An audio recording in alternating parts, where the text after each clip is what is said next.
Everyone, just a weekly video update from the Canvas Trail. We spend a lot of time this week over around Oxmanstown Road and Stony Batter area, between dropping leaflets and knocking on doors the last couple of days and this morning. Great interaction with people.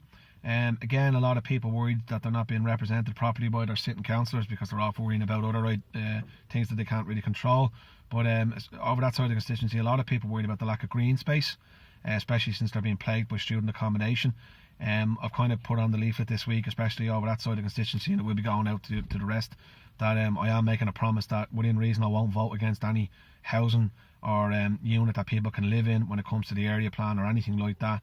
I think there's a big issue with student accommodation, but developers are getting tax breaks, so of course they're going to build them, and it's a kind of a taboo for, especially for a Fianna Fáil man, to say that maybe we should look at applying this to developers when it comes to building social housing or building any sort of housing.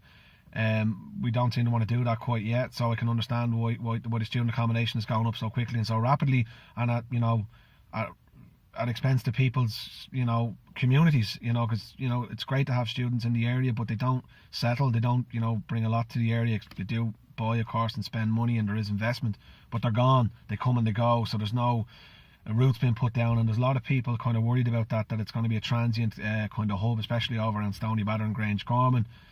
And that's not what people want. They want the community spirit, they want it to be built up, and they want people to settle in their area, and that's right across the board in the North Inner City.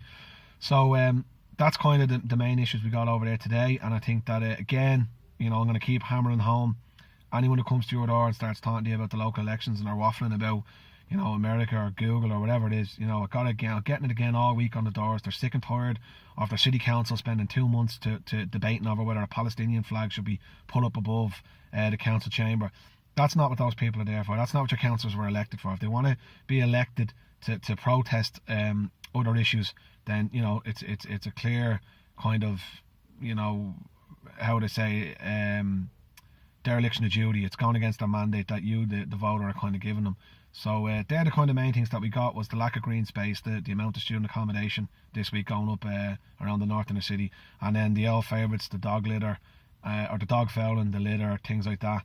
So we just need to be kind of vigilant, and hopefully the city council that we get after this year's May elections will be a more productive one, and one that keeps its eye on the ball a lot more to local issues. So thanks everyone, bye.